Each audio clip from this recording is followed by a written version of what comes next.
Like 66 million of our fellow citizens, I was unable to get along to the march on Saturday.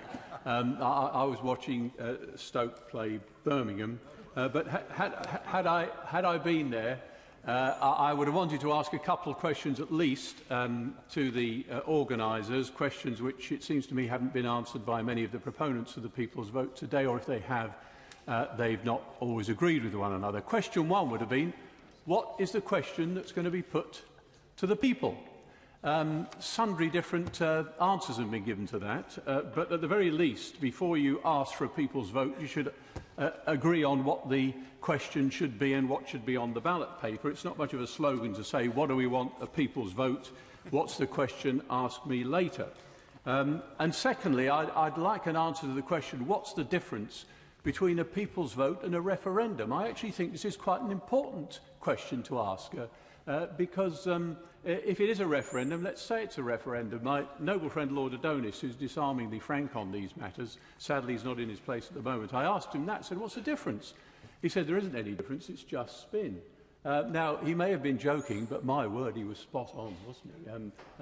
I'm amazed that the Table Office agreed to have people's vote, capital P, capital V, put down. It's begging, it's answering its own question, basically. A people's vote sounds a wondrous thing, even when it's a huge mistake, as I believe it to be.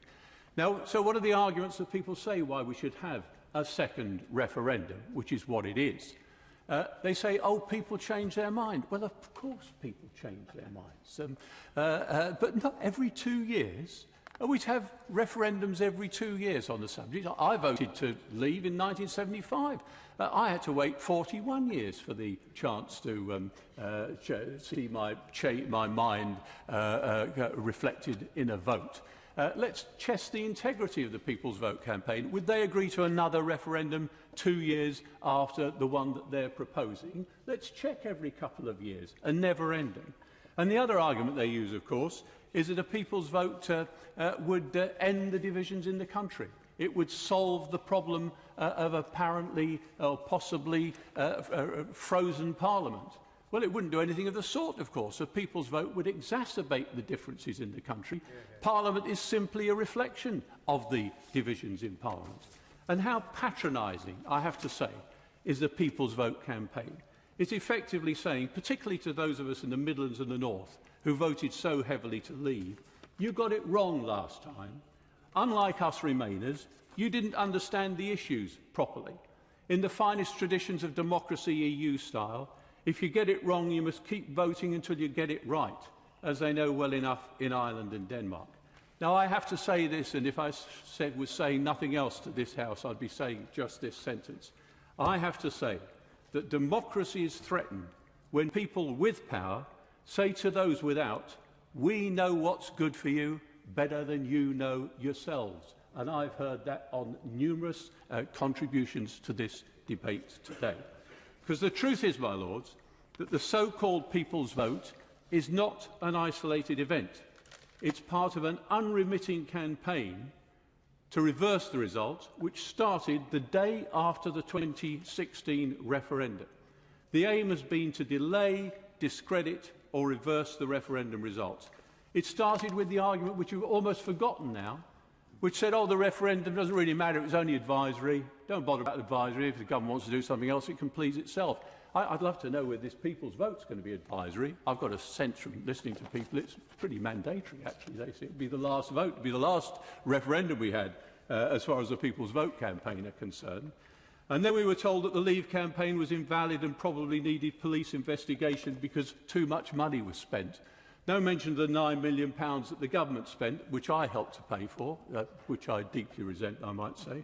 And by the way, what about the money that's paying for the People's Vote? Seems a wonderfully wealthy organisation by the adverts. Do we see the accounts? Perhaps that could be answered at some stage. And then it was the Russians who tricked us all into voting Leave, apart, of course, from the much cleverer Remainers who could see through all this. So now it's the last throw of the dice. Let's have a second referendum to reverse the result of the first one. Now, I say, as a lifelong Stoke City supporter, it would be wonderful if whenever we lost a match, we could demand an instant replay. And I say to the irreconcilable hardline remainers in this, and there's no polite way of putting this, you lost, get over it.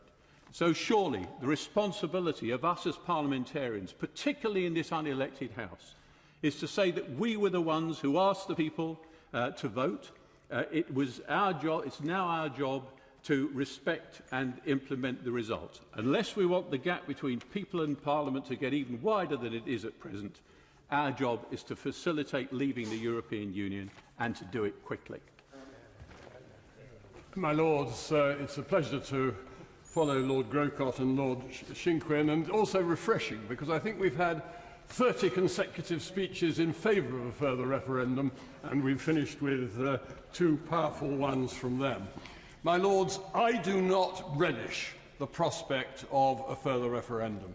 I agree with Lord Lamont and others who think it would be horribly divisive, but I do not think that that can be a sufficient reason in a matter of this importance to funk it. I think that we have got to face up to the need for it. I have always believed that the British people should be able to make as informed a decision as possible on this